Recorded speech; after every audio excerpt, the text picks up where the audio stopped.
my worldview is like it's apolitical and it's trying to bring people together. I'm trying to do the opposite of what's going on out there.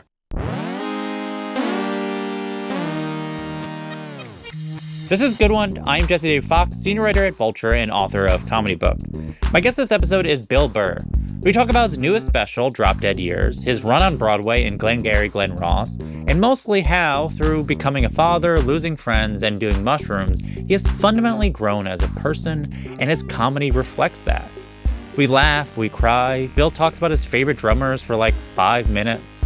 So here is Bill Burr. I'm here with Bill Burr. Thank you for joining me. How's it going? How's it going? All right. How are you? I'm good. Good. I'm good.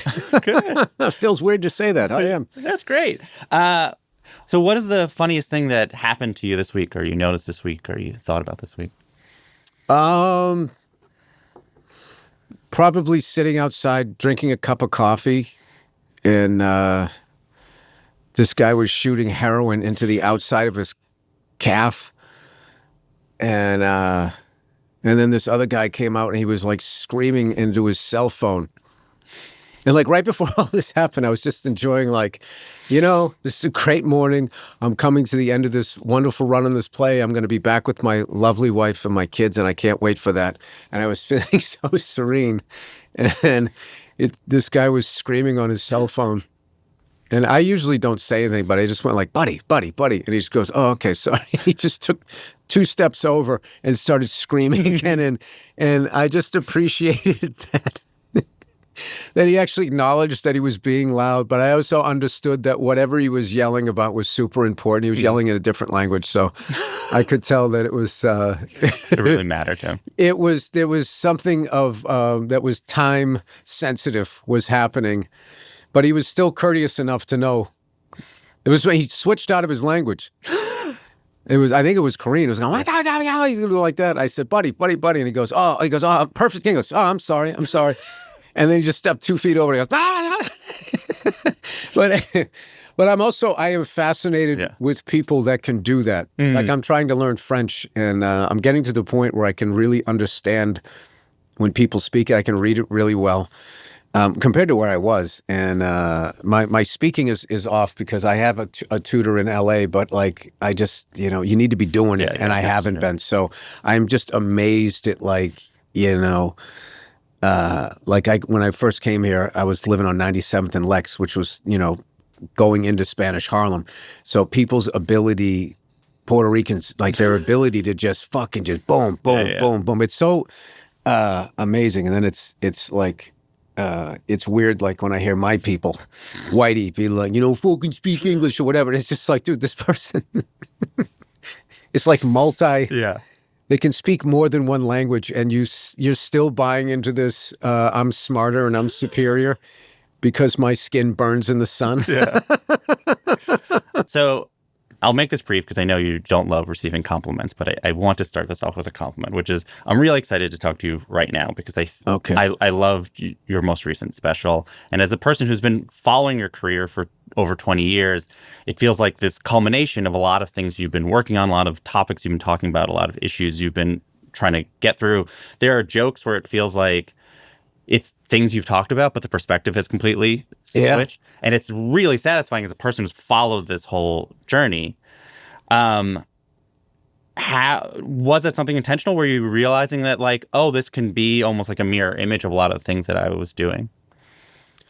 No, it wasn't. It's just how I've been working on myself. And the result of that is why. So it's something I've been telling comedians, where there's this thing where like, don't go getting happy. You get happy, you're not going to be funny anymore. And it's like, no, it's better because it opens up this whole new worldview. So you're not just like doing the same thing the entire time. You have to keep like, I feel, incrementally changing each year, so there's some sort of forward momentum to what you're doing. And then what happens is people notice the change.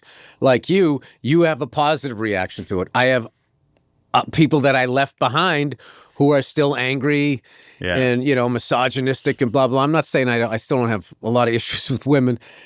I do, but even then, it's not them. It has to do with other stuff. I just keep going back and figuring out what it is. So anyway, so like I get like, you know, I definitely have like this fall off of the stay angry bro guys that I had, you know, and it's like they're not fans and like I just think like, well, hey man, I hope you're not angry your whole life. Yeah.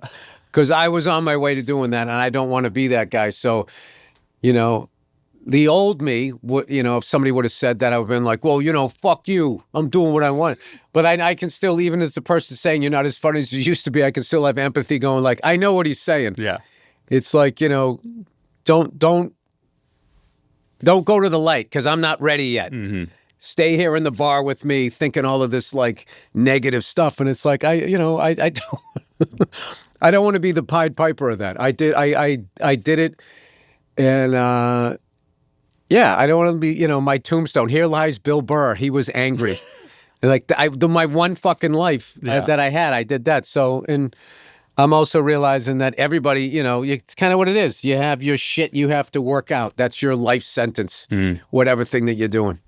There's a few jokes where you can see that, but one that I thought was really interesting is the first joke in the special, which is about being more agreeable with your wife. And I noticed you talked about how it's a breakthrough, and I was listening to you on Conan's podcast in 2018, and you go, this week I had a breakthrough, which is I realized I'm just going to say yes to whatever my wife said. So that was 7 years or so before the special. And that was coming from a place of anger. Yeah. And that was passive aggressive, being like, so evidently what I have to say means fucking nothing. So because I didn't know how to like talk like that stuff out. I will say, the joke that's really resonating with men and hopefully with women is talking about how many sad men there are out there. Like, I don't, and like the amount of men that relate to that, the amount of men that are married and are lonely and they're sad and don't feel appreciated. And like the whole like vibe of all of that is, you know, the thing is like, it's usually based on the woman's, happy wife, happy life kind of thing. So you just sort of like, you know, it's a mixer and you just sort of down here and their stuff is up like that. And like, you know, I just feel like as an adult, if you're asking me to be responsible for what I'm doing that's making your day less enjoyable, you can't just be free to do whatever you want. Like I talk to a lot of married guys and I go, what's funny about most married men is you exist on about 3 or 4 compliments a year. You know what I mean? Yeah. And there's not like a given, I don't know what that is, but like there's this funny thing on Instagram I saw where this woman was going around randomly complimenting men, and the fucking first like look of shock on their face, because women don't approach guys like that, but there's also this funny thing of like, wait, I remember what this, oh, that's a compliment. You know what I mean? And it's like, I feel like there's going to be, like wherever I am mentally, where I'm like open to kind of seeing like, all right, what I'm bringing to the party and how I'm messing up. I don't think that's a big ask to ask the other person. And that's kind of where I am with my wife right now, which is this really cool yet difficult place because you have to like revisit the stuff that you were doing.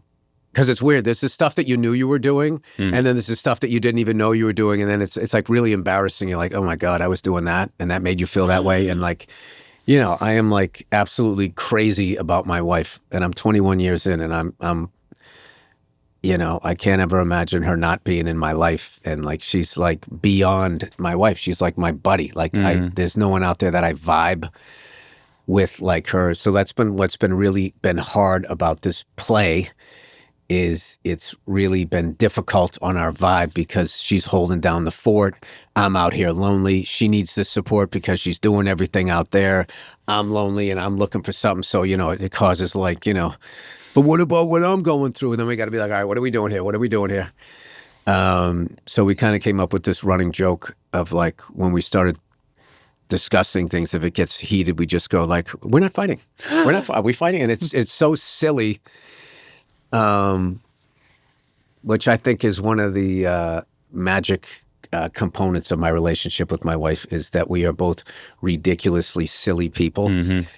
And that helps us reset a lot, but it also helps us to avoid a lot of big issues by like, and now here's the joke. Hey, okay, let's keep it up. Let's keep it up here. But it's interesting because it's like, it makes one, as a person, you know, I rewatch all your specials, and a lot of the early specials were when you're still first just dating before you got married. And it was a lot about these fights that you would have, or your perspective on it, or, you know, there's jokes about, you describe you don't want to get married because you don't want like this sort of psycho robot who's just like has plans for the day, or the jokes about and that was all about women, but it had nothing to do with that's them. why I was wondering. It's it was what it was I always wanted to be married. I always thought I was going to be married at 26 and have like fucking 5 or 6 kids. Like if I wasn't fucked up, that's what would have happened. But instead, I was fucked up, so I became a comedian. And then what I did was, I then met a bunch of other comedians, and we were all like, you know, messed up kids with all of this trauma, but it was relatable. So you got sucked into this world that made sense. But it was, I mean, it was like when I go back and I just think of the things that we talked about, we were kids. Like as much as you're an adult in your 20s, we were kids.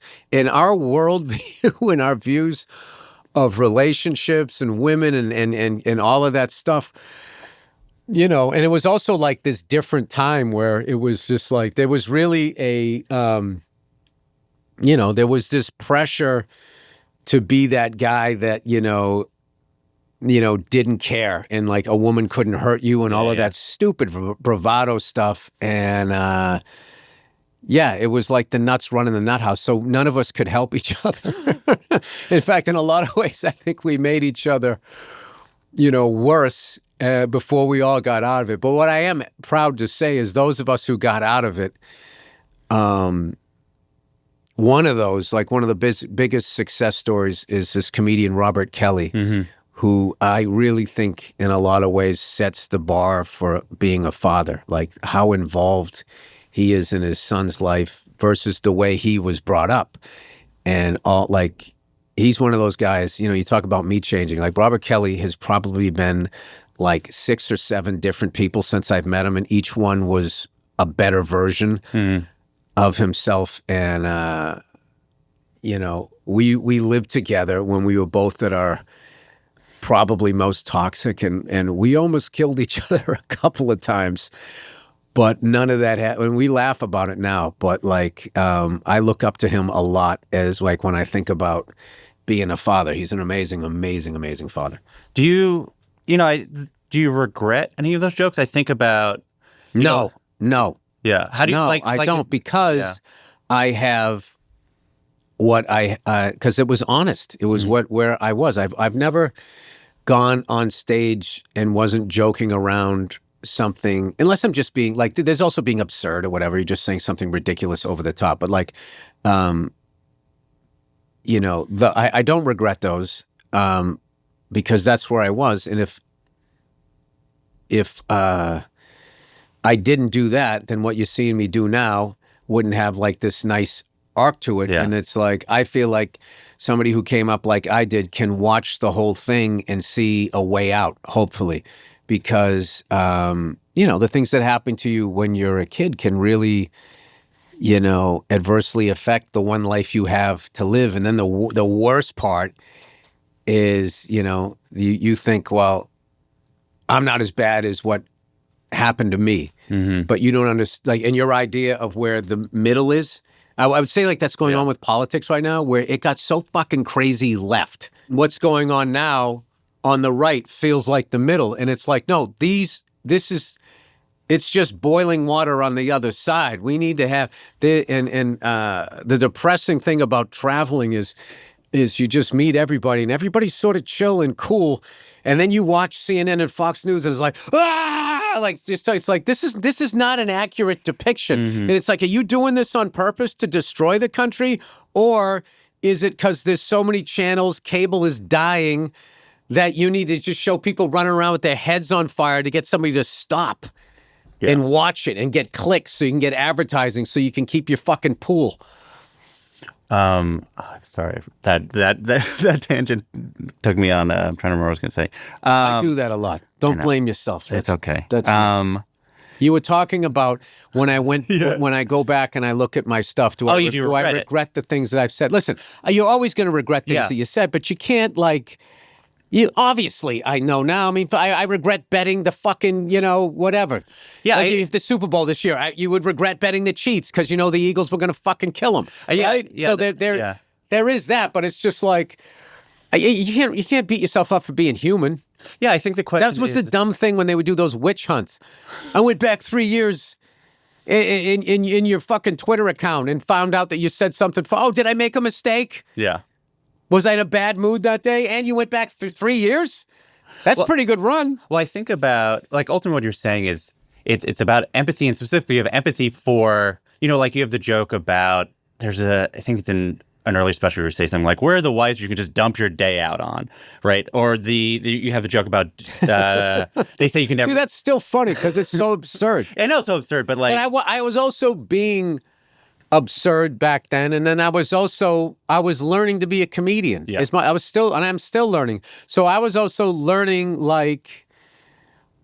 the skill of pushing people past what they wanted to hear, getting them to still listen, and then landing it somewhere that wasn't, oh my God, this is going to just be the most ignorant thing ever, and landing it somewhere else. So I was learning how to do specials aren't just specials. Some of them are transitional. So someone will be like, oh, I really liked, Paper Tiger and then Red Rocks, but blah, blah, blah. We kind of guerrilla shot that thing, to be honest with you. But someone was like, I wasn't quite as good. That was more of a transitional thing. To get, because I was in the middle of undoing a lot of stuff about myself. So I was... or whatever. Someone like Red Rock's better than Paper. I'm not saying, whatever. Yeah. Everybody always has their opinions, but there's specials that are you're catching somebody, sort of mid-stride, like they haven't planted that foot or where they're going to be. So I'm excited about my new hour that I'm writing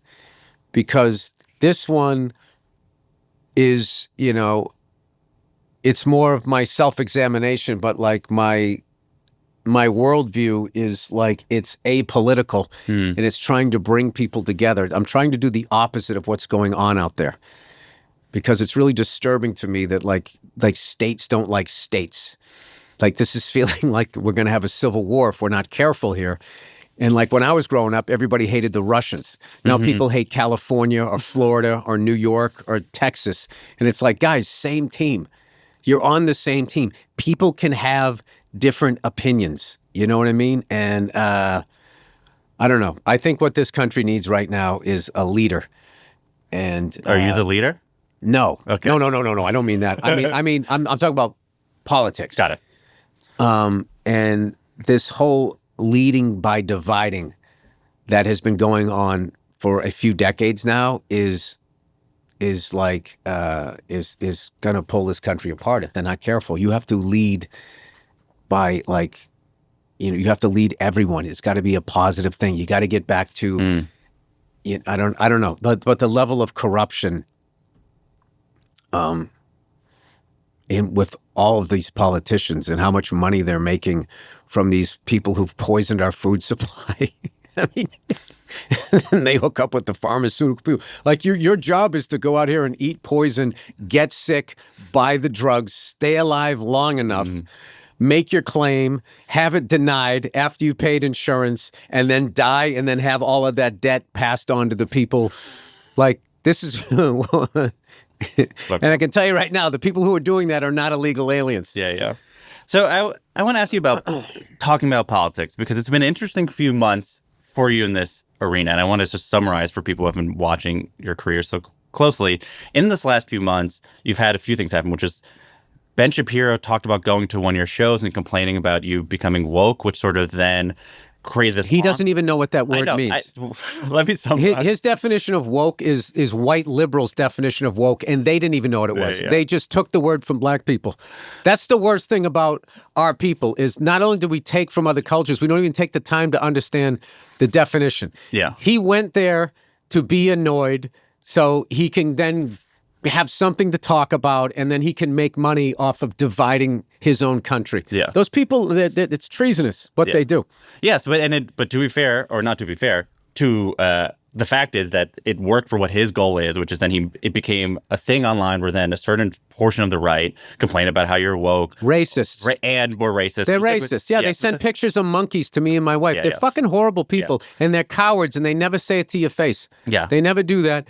And no, they're like, look, dude, there's an ugliness that's out there right now where, there's certain podcasts out there that if you're a racist, if you're an anti-Semite, if you're a psycho-nationalist and you want a softball interview, there's podcasts out there where you can, and they will laugh at your fucking bad jokes and just give you this pass. And it's like, there's a really ugly thing that's going on out there. And, it's the kind of things we've already seen this, and we've seen what it does to a nation. And it's not the way to go. It's not the way to go. So, and then at the same time, you're talking about billionaires, you're talking about stuff like this, and people on the left have been really embracing you, and they're sharing your videos. No, that's not true, dude.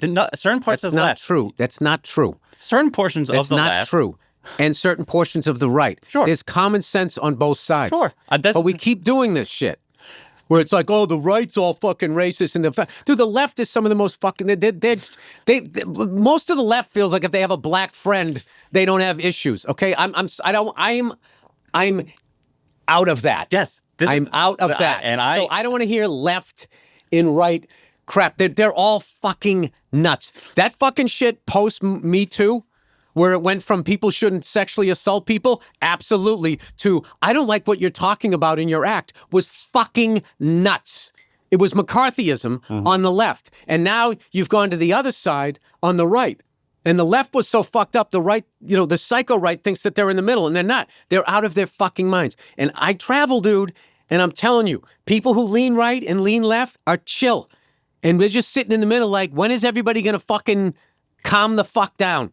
When is this going to go back to, like live and let live? Sure. So, and there's way more of that. And I have people from construction workers to fucking, hairy-legged chicks with nose rings going, hey, I like what you're saying out there about these billionaires. Because that is the fucking problem. Yes. And the other problem is that people make it like it's political.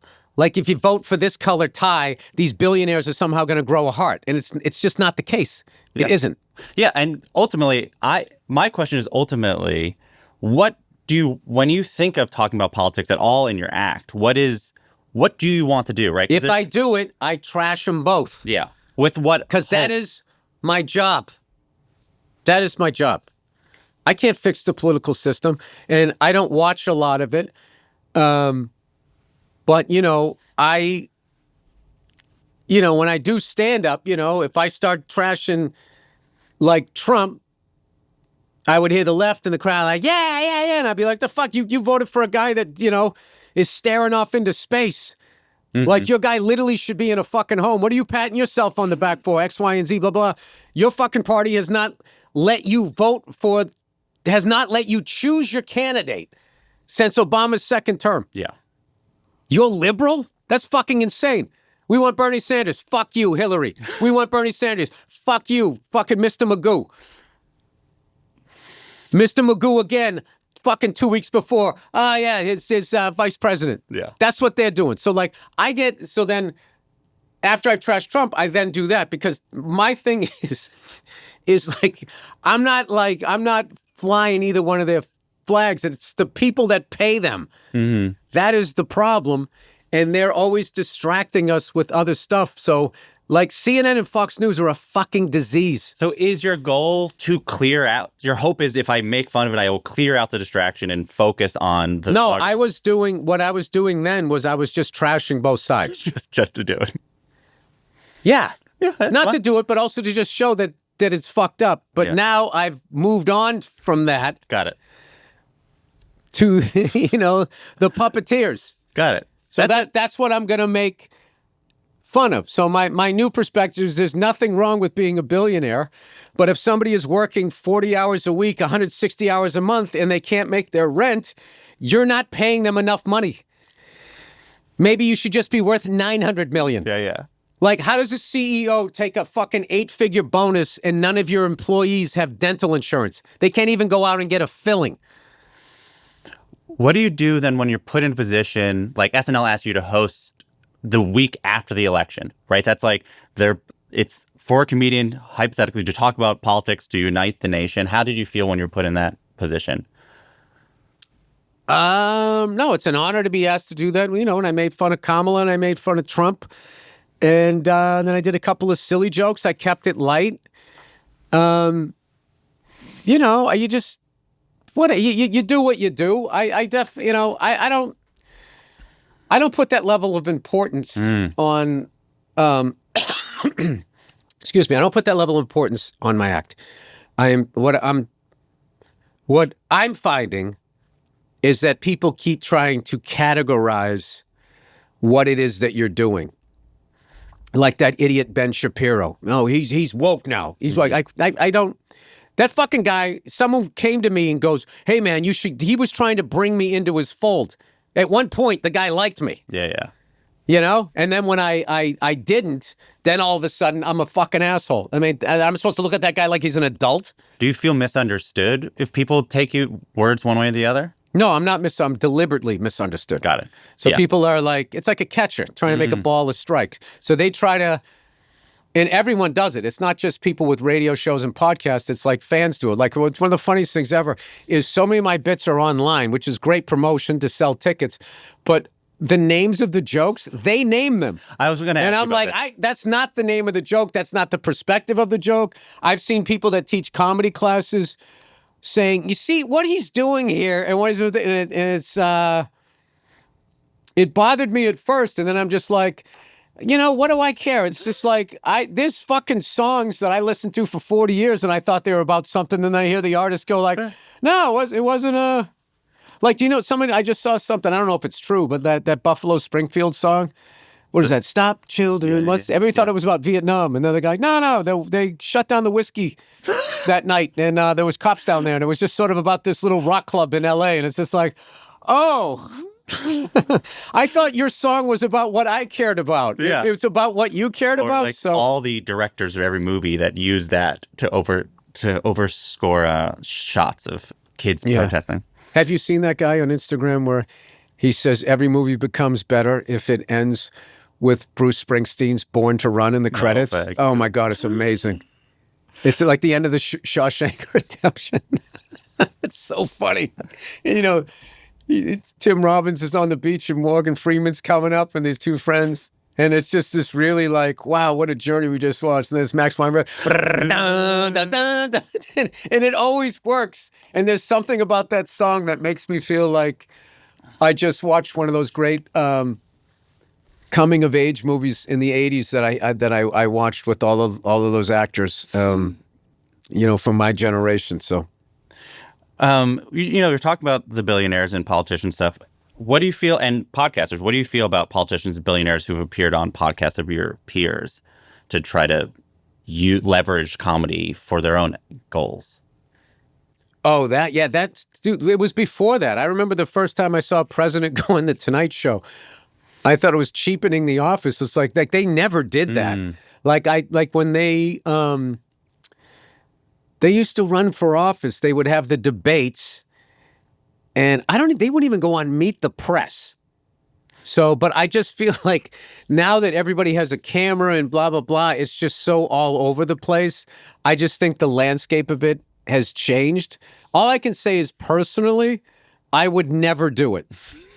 I would never have somebody come on that's running for fucking president with my intellect. I'm not going to sit there and be like, so like, what's your foreign policy? Like I would be like within 3 minutes, dude, what was your favorite Super Bowl? And then people would be like watching it going, I like that Super Bowl too. I'm going to vote for this guy. It's just like, it's just so far beyond my my wheelhouse. Like I am just way beyond. Like there's a difference between the people that read and the people that are the subject of what you're reading.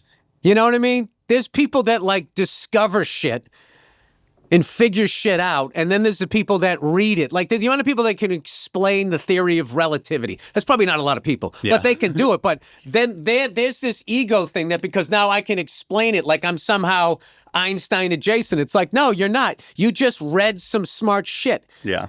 That was a bit I used to do in my act where it's just like, there's nothing worse than when a dumb person reads because now they think they're smart. It's just like, no, you're just a dumb guy that knows a lot of shit. Yeah. Like, intellect to me is how you process information. It's not just reading a bunch of smart shit, putting in your head and then puking it out at people and be like, in 1492, that's not smart. You're torturing people. Yeah. So it's more like how you put stuff together. And like, somebody said to me one time, I go, Bill, you're a really smart guy. And I go, yeah, in a sports bar. You put me in a sports bar and you want me to talk about 70s and 80s sports. I am scoring very high. Yeah. All right. You put me in like that form to have to interview somebody that is going to run for president, and then as the sports bar guy, you're going to see like, yeah, this guy did go to summer school a lot. So, or whatever. It's like, you're a smart guy. Compared to what? Yeah. It's all like sort of relative.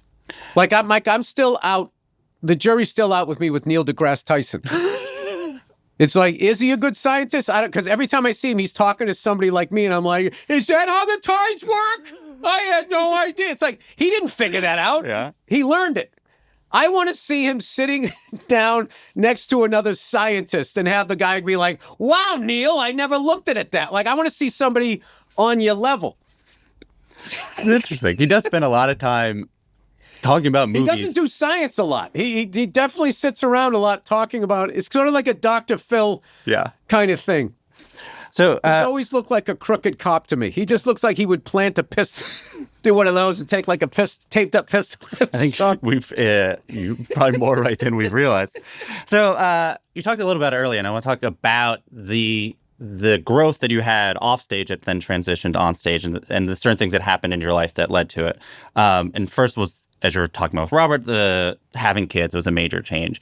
And in your earlier specials, you talk about wanting kids and not knowing if you'd be able to have kids. You just said there's a ball of hate in my chest, and I don't know if I can have kids. You'd say stuff like that. I said that? Yeah. That was true. But you now have kids. So before you had kids, what did you expect? And then what did you learn now that you have them? And you know what? It wasn't a ball of hate. It was hurt that turned into that. So what is it like now that I have kids? Yeah. What did you expect, and what have you realized? I realized that I'm a really good dad. And I'm good at it. I'm like, I am in a lot of ways like a big kid, and a lot of raising kids under the age of 10. It's a ground game. Like, so we have all of these games of chasing them around the house, wrestling, going swimming, playing drums. Music's a big thing with me. Like, I expose them to a lot of that stuff. And, but like, what I love is like my kids, like, I was, driving in LA, which is really frustrating for me. And like, I'd gone into my neighborhood like 3 times that day. And every fucking time, it's this random little street. The person in front of me was also going on in that street. And after a while, LA, you just don't want anybody in front of you. Mm-hmm. You just want, can I just go from this light to that light, have my arm out? Like, I'm so jealous of like people that live in rural areas, that you can buy a classic car or have a motorcycle and go down the street and not have to be fucking like that the whole time. You suffer with your worldview. That's the problem. Sure. But like the car, motorcycle aspect of it. So anyways, it's like the 3rd time my daughter's in the car, and I'm just going like, what are the odds? What are the friggin', and she's 8, and she goes, Dad, what does it matter? And I go, it does matter. She goes, no, you're being ridiculous. And I literally even like went past my street to go around the block to just not have any. And she said to me, I forget what she said. She goes, Dad, she goes, you're being ridiculous. I go, all right, I am being ridiculous, but I'm also right. And she goes, no, you're not. And we just both started laughing.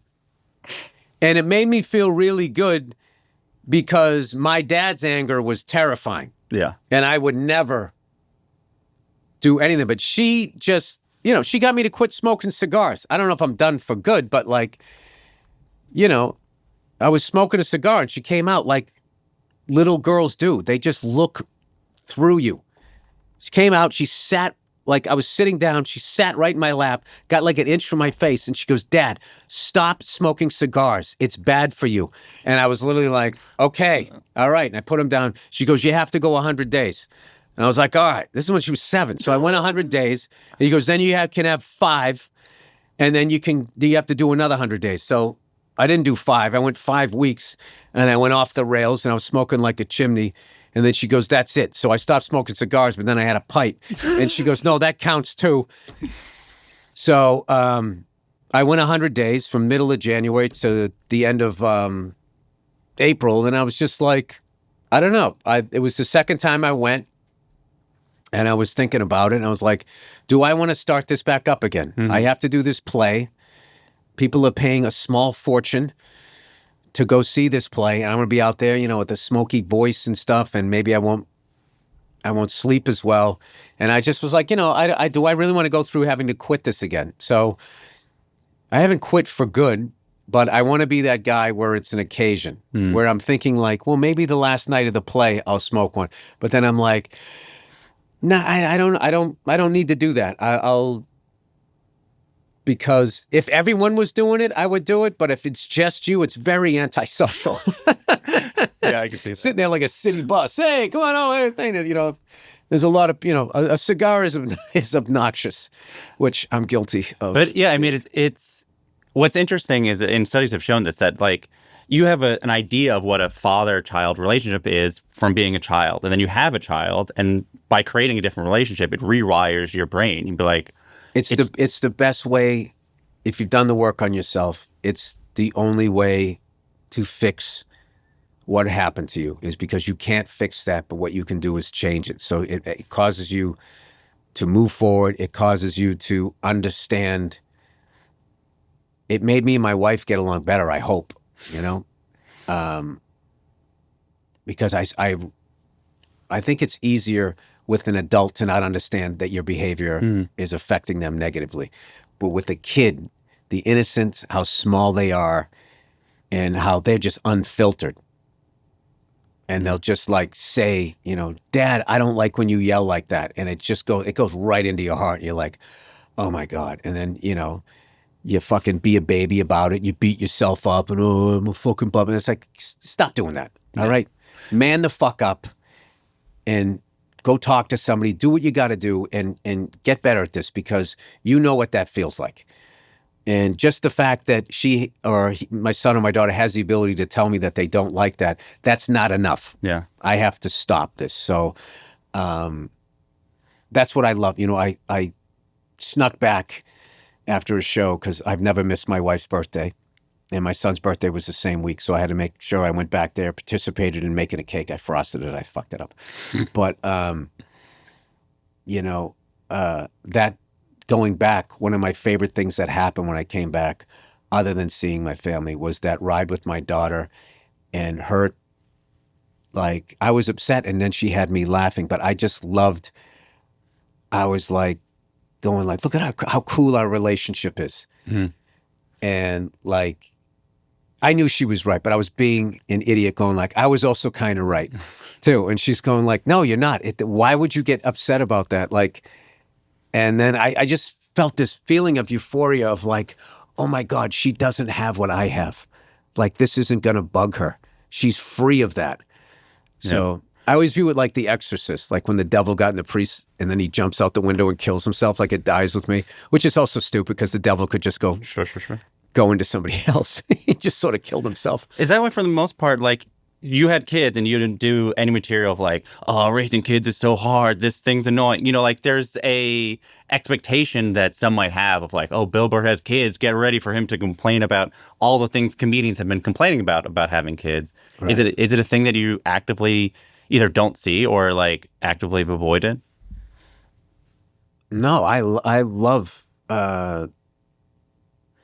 having kids, and I like when I hear some new music, or I hear a song and I go like, oh man, I bet my daughter would like this song. I bet my son would like this song. And like my wife has like completely, we have like overlap, but she has completely different musical tastes. So like my kids know, I mean, I can't pick like a really deep artist that she like. What is some of that stuff she listened to in college? Like, there's so much stuff that I discover, and she goes, "Oh yeah, I was listening to that in college." I'm like decades behind.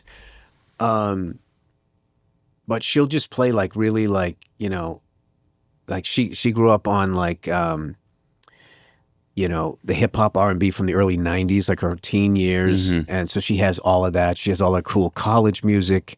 She has all of that stuff. That, by then, I was in my 20s and I was like a comedian, so I missed out on all of that.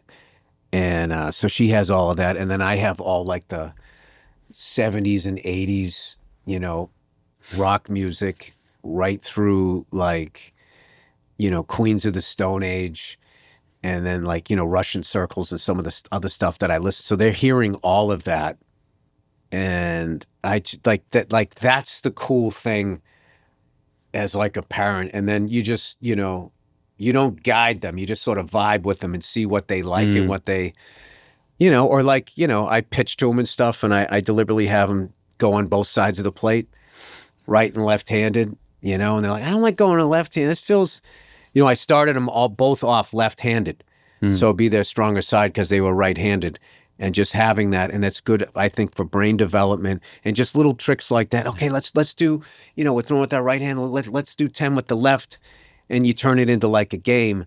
But I don't know if this is like true or not, but I feel like you're giving them more access to using this thing, and and I have a real sort of like honest thing with them where. Stuff happens at school. I'm not going to get into it, but I'm like, hey, if that happens again, do X, Y, and Z. Well, I'll get in trouble. And I go, well, not with me, you won't. I'll actually be proud of you. You got to stick up for yourself, So like things like that. And then also telling them like, listen, if you ever have I've made every mistake you could make. So if you ever have a problem, just come to me with it and we will figure it out. I'm not going to get mad.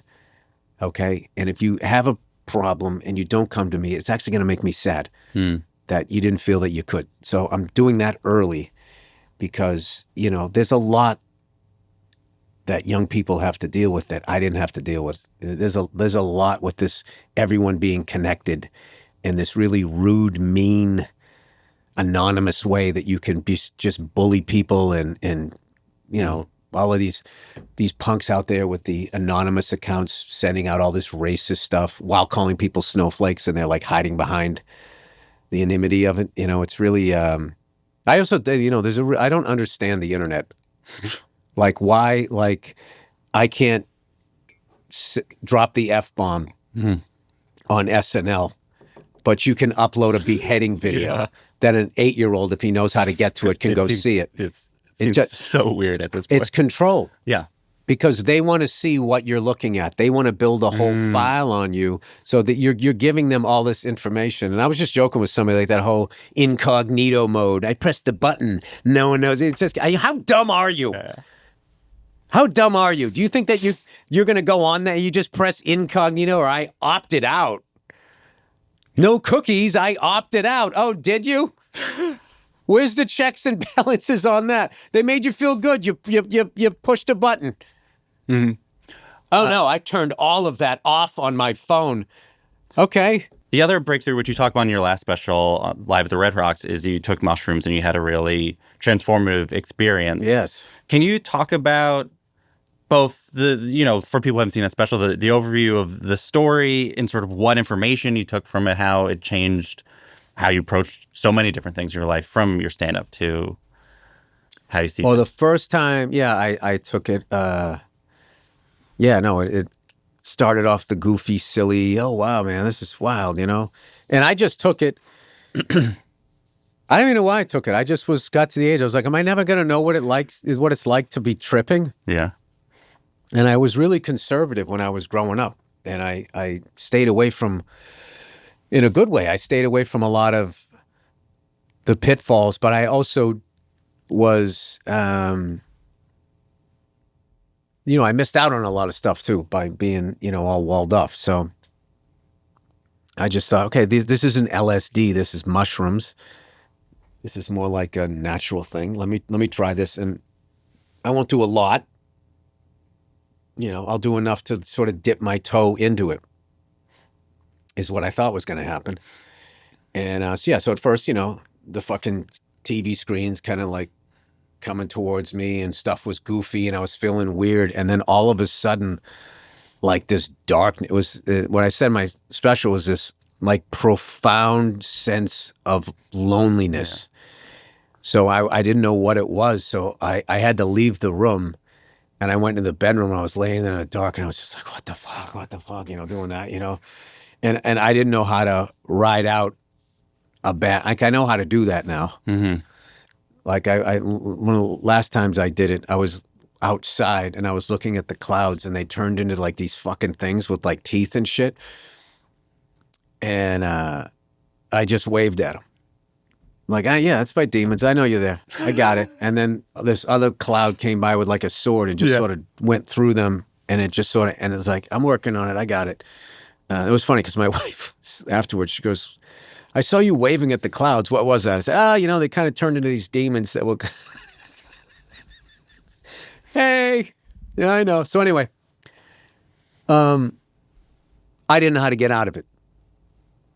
So I started going like, oh my God, is this some stuff with me and my wife? I was checking in and I'm like, no, everything's cool there. I go, no, this isn't my kids. Like, what is this? And, it's this weird thing where you trip. If you kind of ask, you get the answer. It's fucking wild. It's like someone else is talking to you, but I don't know if it's your brain. I don't know what it is. But I said, what is this? And the answers was, this is how you felt growing up. And I was like, and that was just this watershed moment because how I dealt with my upbringing was I convinced myself I didn't care. Like that was my, if it was an old school sitcom and there was a catchphrase my character would have, it would be, I don't care. I don't give a fuck. I fucking hate myself. Like those things, for one reason, it would always like, I think in the shower, or like things that happened to me would come out in the shower. And I think it was because I was standing still where I wasn't moving around and everything. And then, and I would just think about stuff. And then I would just be like, I don't give a fuck. I don't give a fuck or whatever. And it turned out I did. So then it was this weird thing for like 10 days. I was who I would have been. It was so weird. I was like chill. I was happy. Nothing bothered me. And I was like, wow, this like cured me. And then after 10 days, like an anger that was even more than what I had before came back because all of that stuff still had happened to me. And then experiencing who I maybe could have been versus who I became and how many people I hurt, how much I hurt myself, the way I lived and all of that. So then it was this bigger anger, and then I just went into therapy and I just worked my way through it to where I am now. Yeah, what's amazing is you tell that story in the special at Red Rocks. You told that story at Fenway, I believe. Like you're getting more personal at a time where you're playing the largest possible venues in like the history of stand-up. How is that? Is there part of you that can, like there's That's because of musicians. That you can do it? No, musicians, their need to get better and better sound. Because I remember seeing like the Rolling Stones at like Sullivan Stadium where the Patriots played, and the sound wasn't good. And, they were like this big, you couldn't see them. But now they have it so dialed in that as much as you're doing these giant places, your pacing is still the same as doing like a comedy club. So it's way more impressive to watch it than to actually do it. It's not, because I remember when I did this tour for this radio show, the Opie and Anthony show, and I remember doing the Worcester Centrum, and I was so excited, like, oh my God, it was either the first or second, I think it was the first concert I ever went to. I saw Judas Priest with Dokken opening up, and I think I saw Dice Clay there. And so to be there on that stage was like, I can't believe, if you ever told young Billy Burr he would be there. And I remember, and this was mid 2000s. And that was when comics, when you played a place that big, it's like, dude, you got to slow down. And the sound would go out, it would slap off the wall, and then it would come back, and you'd hear what you just said. And it was like, you ever get like one of those bad cell phone calls where it does that? It was like that while doing stand-up. So that has all gone away. Like they figured all of that out. And like when I did Royal Albert Hall, if you ever go to Royal Albert Hall, it was this prestigious thing to do, but I guess musicians used to complain because the sound would be bouncing all over everything. But now when you go in there, you look up, it looks like they have mushrooms hanging from the ceiling. They figured it out. The Forum is unbelievable. Madison Square Garden's unbelievable. Like the sound, what they've done with technology and video screens and everything is you can turn them into these like intimate settings. So you can actually take them on a ride, where before, when you played those big places, you had to be big.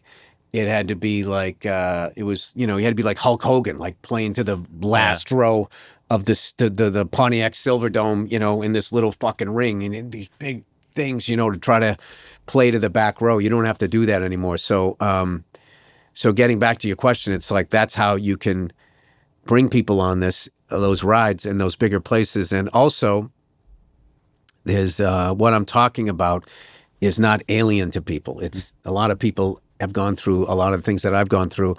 And even if you haven't, it's interesting to listen to. Yeah. As I was thinking back, there's a video from 2003, you did The Moth, and you were talking about bringing a girlfriend home to see your father. And I don't want to talk about that, because you know what the thing about that thing was? I didn't want to. That's actually not even, I'm not going to ask about that. Yeah. What I'm going to ask about is, in the last few years, there have been more specials that are of a tone where it's just someone sitting and telling a story, and there are jokes, but... Right. And I'm curious if you'd ever do a thing like that as a person who's done a lot of different types of specials. I'm not going to ask you the questions about the thing. Oh, do like a Rothaniel or something like that, where it's you sitting and it's quieter. Oh, that, I mean, I guess I could do something like that. I'm not really feeling that coming out of me right now. So like how I navigate this business is I don't go at it from a, what does that pay? I more look at it like, because like stand-up is how I make my money. Mm-hmm. You know what I mean? And as long as I got enough, like I'm not like, going out getting, a fucking Jesus piece with my face on it and stuff. I'm not like one of those flashy guys. So like, which is good because I can kind of choose what I want to do. So I just look at it more like, if I think it's going to be fun for me and something that someone's going to want to see, like, doing Glengarry, right? It's really the perfect play. If you're a guy and you've never gone to Broadway, and you were like me when you thought Broadway was Cats, like that's what I thought it was until my girlfriend at the time took me to go see this True West that had Philip Seymour Hoffman and John C. Reilly, a Sam Shepard play. And I remember I saw that and I was like, whoa, like I didn't know it could be like this. This is powerful. This is amazing. This is the perfect play to go see because it's fast. It's only like an hour and 45 minutes, 40 minutes. There's no music. There's no nothing. It's a bunch of guys yelling at each other. It's a very relatable story now because I feel like back in the day, you would just it was a voyeuristic look into sales, where now, I mean, if you work at Walmart or for Starbucks, you relate to this. Yeah. It's like, I relate to this. Yeah, it's like being underpaid, being asked to do way more. It's an impossible... This impossible squeeze that these guys are doing. But, we're going to get these illegals out of the country, and that's going to stop. They're going to ease up, and everyone's going to have benefits again, and it's going to be fantastic. I'll say this. I went to a matinee, and again, we're talking late in the run. I went to a matinee recently, which is a Wednesday matinee is not everyone's favorite show to do. And at the end of the show, you come out, and you look so happy. You look so genuinely happy. Because we probably did something. Because on the matinees, we do stuff Well, first of all, like I always joke, I always go, Glenn Gary's strongest matinees on Broadway, because you got to do something, because you have to respect it. Like somebody, maybe their flight, they have to see the matinee, or maybe they wanted to go a night and they couldn't. But you can't like do the Catholic priest thing where I'm going to yell at you because only 10 people showed up. You're going to yell at the 10 people. No, you got to go out there and kill them. But like we've been doing it long enough, and one of the things that we do is there's little games that we're playing with each other. There's a word you have to say. Like I played my character as closeted in the second act one time just to make him, but I did it upstage. It was mannerisms, and I did it upstage so the crowd couldn't see it, try to make the other actors laugh as I was doing this really, alpha male dialogue, and then maybe just kind of have my hand like that or doing one of these or whatever, where I used to do it like that.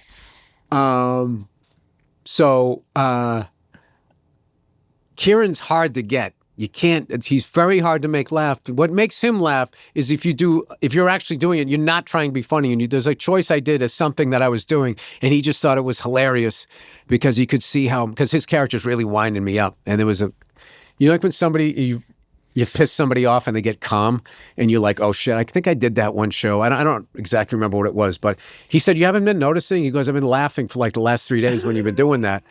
And I was like, no, I didn't, because he's, I don't know how he can kind of keep it in here when he's laughing, but like anytime I've tried to make him laugh, I haven't had the ability to do it. I remember Chris Rock always said that every stand-up should do a run on Broadway or do plays. Have you learned anything that would be applied to your stand-up from doing the same material every day, but then also being able to change it, getting laughs, a different type of laugh from the audience, a different experience with the audience? No, I more taking things all the stuff that I learned as a comedian and crowds, I've applied to the acting thing, which I never got to do in front of a crowd. I was always like a TV show or a bit part in a movie or something, where it was just the crew. And that's the tough adjustment for a comedian, is like silence is good. The take ends, the director doesn't come up to you, that's good. That means it was a good take. And, as a comedian, you used to like feedback. So in the beginning when I was green, I would always go, is that all right? Like, yeah, it's fine. And then like you start to like annoy the guy. And then I realized like, all right, I need to like sort of chill out. How I do movies is I just like in between takes, like I shoot the shit with the crew. I just keep like, I have to keep a vibe going. I can't be like, and that's what killed my father, and cut, and then just go over and just stand back at one. I can't do that.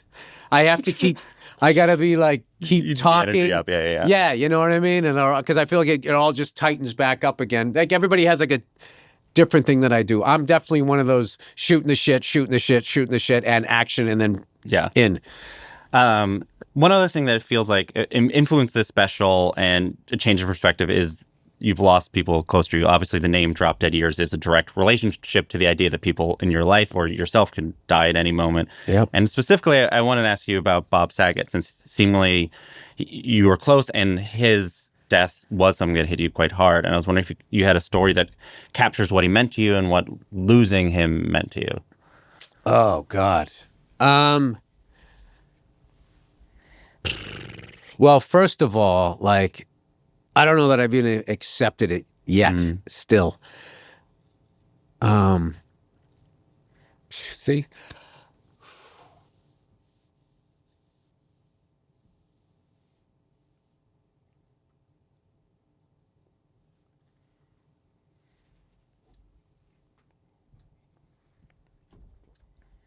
Yeah, I mean, that's just always going to be sad.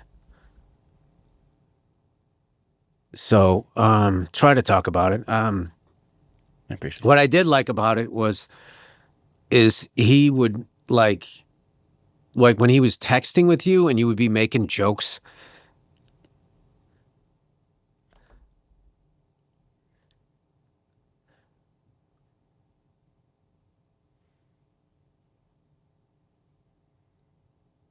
Yeah, that's probably what I missed, because he would do it for hours and he just couldn't get enough of it. And he rooted for younger comics.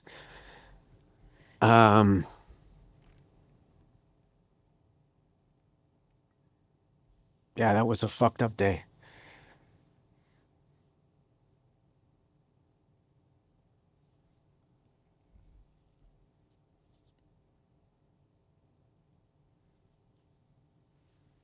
Somebody told me one time, he said, the first 40 years of your life, this is really fucked up. He said, you're gathering people, and the last 40 is losing. And that's like one of the truest things ever.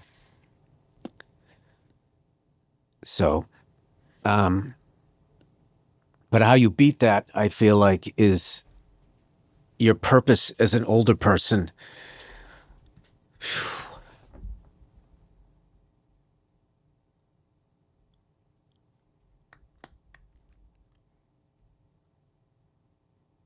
Oh, man. Yeah, it's to help out younger people. Or else you don't really have a purpose and you're just lonely. Hmm.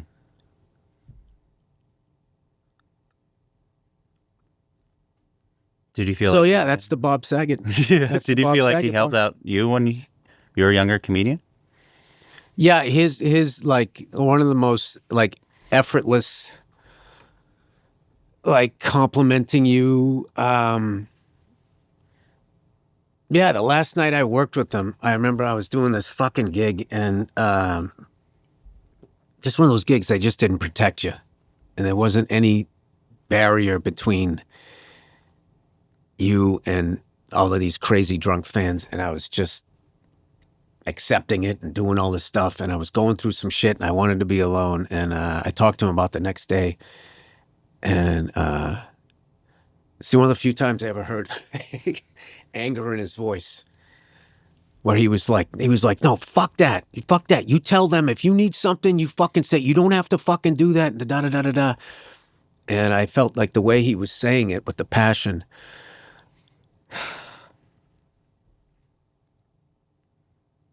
was something that he had gone through. Mm. So yeah. Thank you for sharing. Yeah, he looked out for you. I appreciate you telling me that story. All right, now what do you want to talk about? So, you appeared at the Conan O'Brien Mark Twain Prize. Yes, I did. What was that experience like? Terrifying. In what way? I've shied away from doing those things because I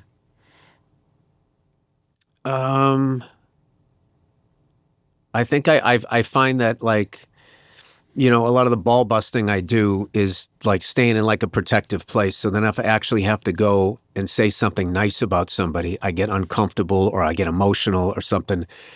And, but I knew that it was something that I was going to be continued to be asked to do. I had to do it yesterday. Mm. And I jumped at the opportunity when they asked me because, I need to get better at it. So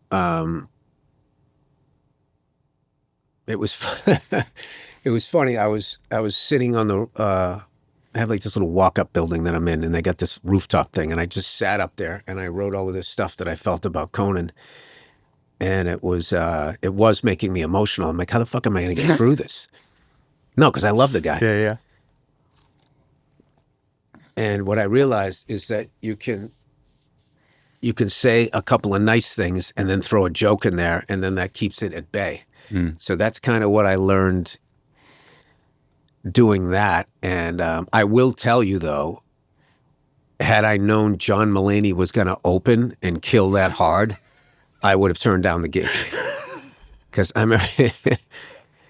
he is unbelievable in general, but how good he is at those things. Yeah. I remember I was sitting next to Sarah Silverman, and she had to go on too. I'm like, what the fuck? They didn't fucking need us. I didn't need to be here. I started like freaking out. I was like, I can't follow this fucking shit. And then Will Ferrell went on. Like, it was just like the 27 Yankees of comedy. And I'm like, and I'm that guy you don't remember from the team. I'm like going like, what the fuck am I, what am I doing here? And, I was coming out with sort of a new joke. The joke, I was walking around Georgetown that joke I did where it feels like slavery is, it's like weed. It's like slavery is still legal at like a state level, but not a federal level. And I don't know if that joke made it, but I was like, I don't know how that's going to go over, because DC is notoriously a conservative. Like when I would do the DC Improv, it would take so long to break them open because I think everybody in there was in the business, and a lot of people had gotten in trouble for talking too loud at a lunch. So it was sort of like the feeling that I feel like young people have, having grown up with cameras and shit in their face and people getting canceled, that in a lot of ways they act like 40 years older than they are a lot of times. And so they had that vibe. So I wasn't sure how that was going to go. And it's one of my favorite things that I ever did because I was so afraid to do it, and it went well. And interestingly enough, he came out to the show, Glenn Gary, and I always make sure I don't know who's going to be, because I don't want to be thinking about them. I want to be locked in with Michael McKean, who is like one of the greatest actors I've ever worked with. He's the greatest listener I've ever worked with. He's like his listening skills and how generous he is and how much he elevates that's all he does is elevate what you're doing. Like he gets it. Like I've been in scenes where somebody tries to outact you, and it's like, dude, you're like it's like we're trying to save each other from drowning by pushing each other down if you do that. And we're both going to look like assholes. He gets it that it's the other way. So anyway, Conan came out last night, and fortunately we all had a great show, and him and his wife were the best, and they had a great time. They're all complimentary. And he mentioned, he goes, I gotta pay you back, for doing the Mark Twain thing. And I was, and I immediately just went into my journal. Oh no, I'm gonna hang that over your head, buddy. I'm never gonna let you forget that. But like, yeah, Conan's like, like Bob or like Patrice or any of these people that I've met and in my life, where like my favorite thing is somebody that's super smart and is also really silly. Like Conan is one of the silliest people you're ever going to meet, and one of the smartest people. And it's like, there's just something, just silliness is so fun and disarming. Yeah. And it's something that, I don't know, I try to do to balance out my demons. It's just being an idiot, When Conan said that, or even at the show, was there a moment where you thought you could win the Mark Twain Prize at some point? Is it something, now that I bring it up now, what do you think about the idea that at some point you're getting it? I'm not one of those guys. Which guys? A list guy. I don't know. Yeah, I'm not that. I look, I know what you mean, but I don't, you're not as far away from those lists as I think. Just don't do this. Okay, because I don't want any of that stuff. Well, I really don't. Do you know what I really want? Yeah. Is when I walk down the street, when people from all different walks of life go, hey man, I appreciate what you're doing. Oh, I liked your special, blah, blah. I like, I like sitting in the crowd. Like when I go to a sporting event, which what I fucking hate about these screens is there was always a class clown in every section making everybody laugh, and these fucking screens and these, DJs, first down, it's taken the crowd out of the game. And I've always preferred, I want to get good seats, but I don't want to be, the closer you sit, the quieter it gets. It's the most fucked up thing. The less fun it is. Unless it's like an NBA game where before they had a DJ play the whole time. I remember I saw the Lakers play the Knicks, and Comedy Central had courtside seats. And I sat there and you could hear the shit that they were talking to each other. That was fucking amazing. But everything else, the closer you get, the more money people have, the more less fun it gets. So I was always like a mezzanine level. Like I don't want to be like up there with binoculars and like super fucking shit-faced people, but like I felt like the alcohol intake, the view, everything was like mid. Yeah. I like the mid, whatever the second color row seats are, that's what I like. And I can't imagine sitting some fucking place and listening to 10 of your friends, making them fly across the country to say nice shit about me. Are you really a friend at that point? Why would I do that to you? I don't know. Maybe that's the next thing you have to grow to is accept the Mark Twain. If you win the Mark Twain Prize, I'm playing the Beacon, and a bunch of people is showing out. That's good. That's good. No, I'm still inherently a shy person, believe it or not. I like, I like to get on a mic, say what I have to say, but then when the show's over, I'm cool to just be a wallflower and, slide back into the Homer Simpson, back into the shrubs. That's fair. And observe. So now it's time for the final segment of the show. It's called the Laughening Round. It's like a lightning round, but because this is a comedy podcast, I call it the Laughening Round. These are shorter, easier questions. Do you have a favorite joke? Like a street joke? The most recent one that I saw was I loved it. I just talked about it on this podcast before this, doing a press tour here. But like, I loved the simplicity, the efficiency of it, and the fact that they didn't even say the name. And like, so many T-shirts aren't funny. This guy was walking down the street, and he had a T-shirt on. It just said, "Is he dead yet?" And I just bursted out laughing.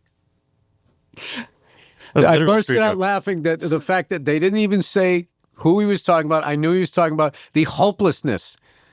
Like the hopelessness of like, and it took me back to being a kid, and you were all under like the rule of whatever crazy adult and whatever they had drank or smoked that day, and you're just in this station wagon of like, is it over yet? Can I go to my Legos now? Mm-hmm. Can I just go outside and go climb a tree and fucking sit there and stare off into space and weird out a couple of squirrels? Like what the like it was just so. It was the perfect expression of hopelessness with humor. I just thought it was so. Whether you agree with it or not, it's funny. Mm-hmm. It's fucking funny. And these last two guys. Joe Biden and Donald Trump, it is just endless hopelessness. The two of them, it's just so fucking hopeless. And you're just thinking like, how did we end up here? How are those the two choices back to back? That's all we got? Back to back. Boom. Well, no, Hillary was the other one. Oh, yeah. Oh, choices. Yeah, like how is this is all we got? Like, remember Obama, McCain? Those were serious, like, a war hero, POW survivor. They could give, like, a speech. Yeah. They were educated. They had their faculties. Whether you liked who won or whatever, they were like, smart. Yeah. Is there a joke you wish you could steal? A joke from another comedian that you wish you could have told? That's endless. That's everything David Tell has even thought of. Mm-hmm. I'm nervous to quote the jokes because I don't know if somebody has documented them yet, and I don't want to burn their material. But like, area. Oh my god, I would. Yeah, I mean.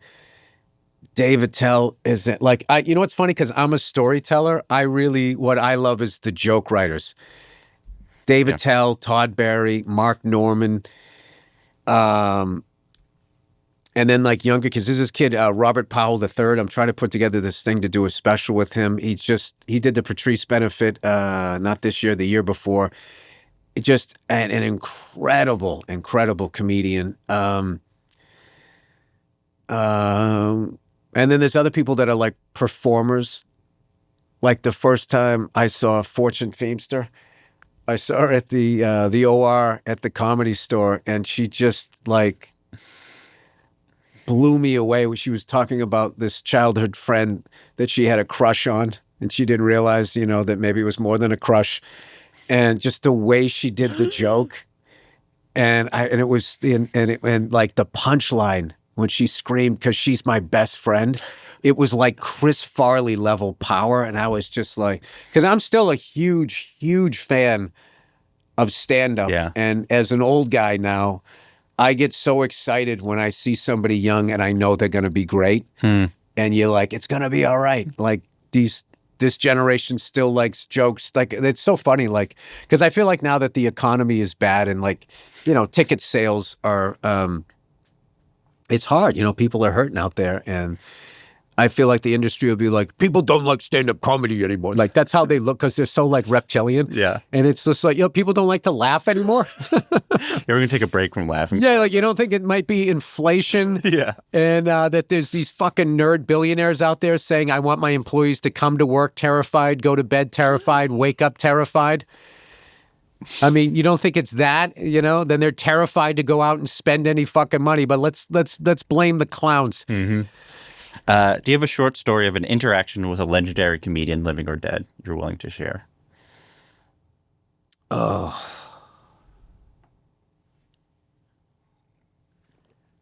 All right, I got a Bill Cosby. So this is right before all this shit hit the fan.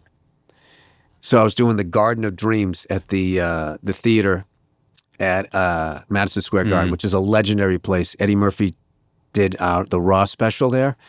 The whole East Coast, West Coast, that crazy shit happened there with Snoop. East Coast don't got no love. Death Row, that happened there. So you're going out on that stage. So anyway, he was like closing. And I was waiting to go on. And somebody there said, hey, he wants to meet you. And I was like, oh my God, I cannot believe this. This is Bill Cosby, right? So I go in the back to meet him, and his vibe is crazy. He's silly and everything, and I'm sitting down, and he's talking to me, and he's making me laugh, and I'm like floating. Like it's like, when he started, you're going back to he saw like Lenny Bruce. Yeah. I mean, this is just like, it would be like a musician hanging out with someone from Led Zeppelin or whatever band they're into, right? So he starts telling me how he just taped his latest stand-up special. And in his stand-up special, he's learned the secret to having it look good and having a great stand-up special. And he goes, and in that, I learned the secret. I can't do an impression of him. And then he's saying to his handler, going like, should I tell him? I can't believe I'm going to tell you this. Should I do this? Well, I just met this man. Am I going to tell him? He's giving me the show. Yeah. And right as he's about ready to do it, this guy opens the door and said, Mr. Cosby, it's your time. And he goes, oh, yes, sir. And he got up and walked out. And to this day, I'm going like, did they plan that? Was he trolling me the whole time? Was he fucking with me? Because the timing of it was perfect. Yeah. And that's my Bill. That's your story. He was this close to telling me how to do a perfect stand-up special, and then he was interrupted and he walked out, and I was like, there should have been a camera on my face of like the disappointment with the combined euphoria that I met him and he knew who I was before all that other stuff came out. So we're gonna do a Mount Rushmore, so 4 Mount Rushmores. So 4. If you're open to it. Okay. So I'm not good at this, but go ahead. We'll see how it goes. If we can punt this, we'll just cut out this, but we'll see how it goes. Do you have a Mount Rushmore of comedians? If it's only 4, no, but I can. It's definitely Pryor. It's definitely Carlin. And then after that, and Joan Rivers. All of them because of their unbelievable body of work, and they never dipped. I saw Joan Rivers in the 2000s, and my jaw was on the ground what she was saying. That was back then when you just, I was like, I couldn't believe it. And then I would say, for whatever, there's a part of Sam Kinison's career. There's this clip of him when he's just sort of wearing a members only jacket, and he has like fingerless gloves. And he's just up there, and all he's doing is screaming, and it's grating. And I remember my wife was in the room going, oh my God, who the fuck is that? Blah, blah, blah. I go, no, I'm listening. She goes, how can you listen to that? I go, because he hasn't harnessed his power yet. All he knows is how to unleash it. Mm-hmm. And when you go from that to the special that he did at the Roxy, where he learned how to bring it down and slow it down before he fucking, and the power that it added. There was something about that learning curve of it and the way like his mind worked and everything that I got like a lot out of that. But to put him on, I mean, it's so, I mean, there's like, I heard Lenny Bruce, if you listen to him at Carnegie Hall, like the first 10 minutes is a little dated, and then he just starts talking about people, and it sounds like this would work today. Woody Allen Comedians, another one. That one, I love Cheech and Chong. The silliness of that. Steve Martin. Yeah. Eddie Murphy. Dice. I mean, I love them. Lily Tomlin had this one person play that she did, and somehow she was doing this thing, shooting pool, and they were making the sound effects, and I just thought she was hysterical. All those Comedy Store comics, like Sandra Bernhard, Paul Mooney. There's just all of them, and then all the way through to like the guys that came out of the 80s and like into like, you know, Dave Attell, Dave Chappelle, all the Daves, Brian Regan. It's like I can't do it. Yeah. I so can't. It's 3 and then one constantly rotating third head. Yeah, no, it's just all of those. And then the guys that I came up, Patrice. I mean, oh God, I mean that one. Like I still to this day think about, God, what would he be saying about this? What would he be saying about that? And like the fact that he would be like 15 years better than he already was, and he was already like so advanced. And he felt old. He was like around 40 when he died, I feel like. If that. And like he was almost 42, I believe. Yeah. So it's like he seemed like he'd already was like he was just shy of being 42. December 7th was his birthday, and he died on I think the 30th or something like that. It was really close. Sucks. Mount Rushmore of drummers. Oof. Okay. Tony Williams, Elvin Jones, John Bonham, and then everything else is open. Everyone from Steve Jordan, Vinnie Colaiuta, all the James Brown drummers, Clyde Stubblefield, and then like Alex Van Halen, Vinnie Paul, Dave Grohl. Dave Grohl. You want to hear something fucking amazing? Dave Grohl, he did on a Killing Joke, Death and Resurrection show, is one of the sickest drum grooves I've ever fucking heard in my life. And I got to talk to him about it. One time I was at something and he was at it. And, you know, he just, he's fucking cool as shit. And just, I know I'm forgetting other people. John Theodore, all of his work from Mars Volta, One Day as a Lion, the stuff that he's doing now with Queens. I think they're coming to the show tonight. Like, what I love about his drumming is he has all the influences, but he has his own voice. And it's not like this, I know who you listen to. What was that? What's that fucking song? I was listening to it yesterday. It was something that he played with Mars Volta. And like just completely disintegrated the whole snare on 2 and 4. What was that? So the songs, half of them are in Spanish, so I don't know how to say them. But the guitar riff is just like da na na na na na na na, da na na da na, something like that. And he, instead of him just playing like a double bass, something like that, he played just like single kick. It was just like boom boom boom boom that boom boom that. This fucking insane with all of these ghost notes and fucking intricate shit with the high. And I just remember hearing that, and it's just one of those things like you're like a dog. Your head just feels like, what is that?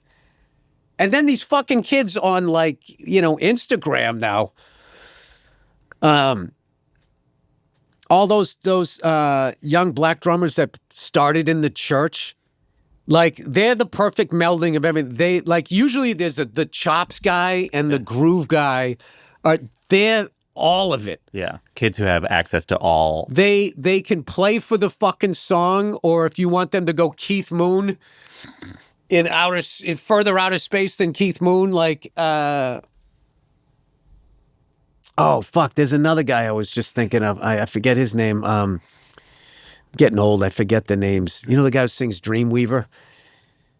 He just passed away. Like, listen to that album. Listen to the Adam Nussbaum or somebody played it. The drums, like I love the 70s sounds drums. They're really dry, and I hate the 80s sound. It's so funny because I came up in the 80s and that whatever the fuck they did compressed it and then the reverb and it, which I heard was an accident in a studio. I think Peter Gabriel accidentally stumbled. Some mic was on. My drum teacher, Dave Elitch, was telling me about this. Said there was a mic on or something, was an accident. And they're like, oh my God, that sounds amazing. And changed literally how drums sounded for forever. Yeah. Oh, dude, ZZ Top, Frank Beard, Chris Layton, all those Texas guys. I love all of those guys. There's too many. There's too. I know. I thought these would be shorter. Oh my God, Steven Adler. Oh my God, how did I forget him? Steven Adler was huge for me. Huge educational drummer because everybody had these giant fucking kits. You would go to see a band and they're playing like AC/DC 4/4 and the guy would have a double bass drum kit, you know, 3 or 4 up, 2 down, a fucking, you know, gong back there. It was like, you know, big hair, big drum kits. Dude, there was some guys, they only had the second pedal for when they took a solo. And they would just be playing quads going around, you know, and we didn't know anything. It's like, that guy's playing the same lick. He's just voicing it all around the kit, and we think he's going fucking nuts. And it was really just like 3 different, you know, I don't know. But I would say like I think that the greatest of all time is Tony Williams. Yeah. Because he has he just had it all. He had the power, you know, he had all, I mean, oh my God, you want to hear a Tony Williams 4 and More taped at Lincoln Center, and he is playing like he was doing shit. They had to they didn't have names for what he was doing yet. I think they turned it metric modulation and he's got this the most beautiful sounding dry ride, 1,000,000 miles an hour. How the stick didn't catch on fire is unbelievable. And the story I heard, which I don't know if it's true or not, was right before they went out on stage, Miles told them, you know, by the way, this is a benefit, so none of you guys are getting paid. So they were upset. I don't know if that's true or not, but it's one of the most, you know, people talk about speed metal and shit like that. Tomas Hockey from fucking Meshuggah's another guy. People talk about that fucking music. It's like, you want to hear fucking speed metal before speed metal? Listen to Tony Williams on 4 and More. But nowadays it's like there's so much information out there on how to do that. Yeah. He figured out how to do it. And everybody fucking hurt their wrists and everything. And I have one other drum question before the other thing, but I realize I want to be respectful of your time. Do you have to, I don't know what. I have something at 3, right? What time is it? I should get out of here, though. I should get out of here. I won't ask this drum follow-up because I'm sure your publicist is like, no. I thought these are fast. All right. Do you have a Mount Rushmore of actors? Oh. Mount Rushmore of actors. I wish I was prepared for these because I don't want to do the ones that the ones everybody knows. It could be just people. I mean, it's sure. Okay, I forget the guy's name. His name's Richard something. He's in this movie with Al Pacino and Gene Hackman that most people don't watch. It's called Scarecrow. Mm-hmm. He's also in this movie called 7 Up, where he plays the bad guy, and the choices he makes. He kind of was like Richard Pryor, as far as he had a drug problem. He lit himself on fire. If you look at his face, it looks sort of shiny, and it's like the skin grafts. And he does something in this movie called the 7 Ups, which, I get into people that do these little character choices. Mm. So there's 2 things that he does. Yes, Richard Lynch. Okay, just to give somebody some love that doesn't get it. Passed away, unfortunately. So in that movie, the 7 Ups, The guy who does the car chase scene is also the guy who did the famous one in Bullet. So if you watch Bullet, Steve McQueen is chasing these guys, and the two guys in the car are like the bad guys are stoic. And they sort of play like they don't care whether they live or die, which was cool at the time. So now they're recreating that. He's sort of doing this again, the same stunt guy. So Richard Lynch is in the passenger seat. He's the bad guy. He plays scared. And it adds so much to the scene because rather than just sitting there as they're cruising, flying like that, he's like, I got to do it to you. So he's kind of like going, like he's got his hand on the dash. He's kind of looking at the guy like, dude, what the fuck? You know? And it adds to the danger of it that these guys actually care about their own mortality, and then the powerless position that he's in. Because the other guy's scared, he doesn't want to go to jail, but at least he's at the controls. Sitting there in the fucking passenger seat and not putting your fucking foot up as you're driving through a bunch of kids playing in the street is not even human. He played the human side of it. There's another choice that he makes when he's running from Roy Scheider. He's going through the train yard, and there's this giant puddle, and he goes right through it. Now, as an actor, I'm thinking like, oh my God, he did that every take. His fucking feet are all wet. That must have sucked. But if you're running for your freedom, that's what you would do. And then Scheider comes in after him. He goes around the puddle, which is what a cop would do. Like, I'm going to get this guy and give him jail. I'm not getting my fucking feet wet unless I can see him. But this guy, it's just like, he's running for his freedom. He doesn't give a fuck what's in the way. And just little things like that. Oh my God, John Turturro into Live and Die in L.A. He has this scene where when he figures out he's been ratted out, and I remember like I was watching it, and I fucking went back on the couch. I forget what the line is. He's figuring it out. He goes, I bet that's the motherfucker. And he was so intense.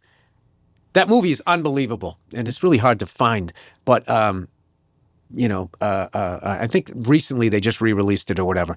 But like, I just remember seeing that. Or like, I love Sean Penn in Carlito's Way with the balding perm and like just where that character went. And I just love that line, Pacino, lawyer. You ain't a lawyer, Kleinfeld. You a gangster. When the cop comes in, he tells him he knows everything that he's doing, but he's a lawyer and he knows he doesn't have anything, and he just sort of sits there and he just goes, dum dum dum. Telly Savalas in fucking in The Dirty Dozen.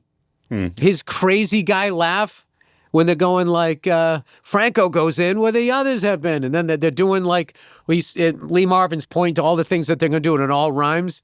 And in the end it goes, and then we all come out like it's Halloween. And he goes, and we all come out like it's Halloween. He does this high-pitched, crazy laugh, foreshadowing that he's going to fuck up this whole job when they get in there. That's four. Sorry. Yeah, sorry. Long-winded. Right. Boston athletes.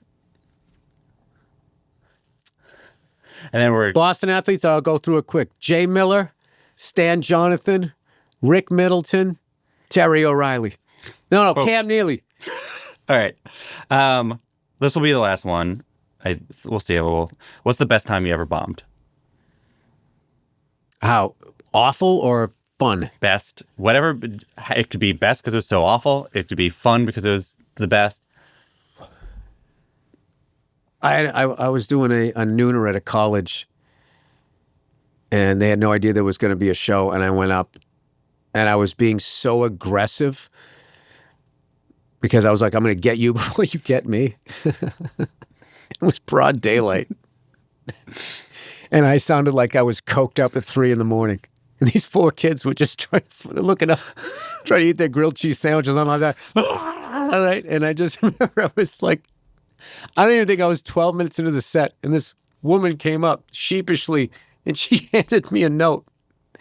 And she goes, can you wrap it up in 5? I was supposed to do an hour. And I looked at her and I was going, am I still going to get paid? Because I'm contracted. She goes, oh, yeah. So then I felt bad. And then I just sort of wrapped it up. And then I sheepishly got off stage. And I go, she goes, and I was like, sorry, was that like, she goes, yeah, no, it's all right. Like, I don't think that it just wasn't like the right thing. Sorry. And she was apologizing. And then I felt horrible. Because I went up there going, these fucking people, they didn't promote the fucking goddamn show and blah, blah. And I just fucking went up there and I was just chopping heads off of all of these innocent people. And they thought I was going to get up there and be like, we're back to school. Oh, isn't this crazy? Isn't this whacking? And I thought, I left there. And I felt so bad because they didn't yell at me. Because I've been pulled off stage at so many fucking colleges. And I remember one time I did this one, and it was some Catholic school, and they said, don't curse.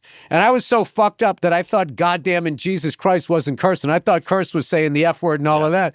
So I was like, hey, this guy comes to the goddamn thing for Christ's sake, whatever. And this woman was talking the whole time. The one who booked me is talking the whole time. So I get off stage, and she's just all like, man, they say to wear clean. You go to a Catholic school and you say GD and JC. And I went right back at her. I go, really? I go, you book a comedian, you talk the entire time he's on stage. And we got in this big back and forth. That's when I was like, a young, angry man. And I can't remember most of those. I cannot remember most of those shows. I remember one time I was in the Upper Peninsula of Michigan. And rather than flying into like Milwaukee, I flew into Detroit, and I didn't realize I had to go up and all the way over Wisconsin. So it was an 8-hour drive, and I drove like a lunatic. And I remember I got on stage, and I was doing this impression of Deion Sanders, and it was one of the hardest I've ever killed, and I've never been able to do it again. It was something that was that period where I was like, I want to come back, see, I got that dog still in me, and I can't remember. Yeah, it was.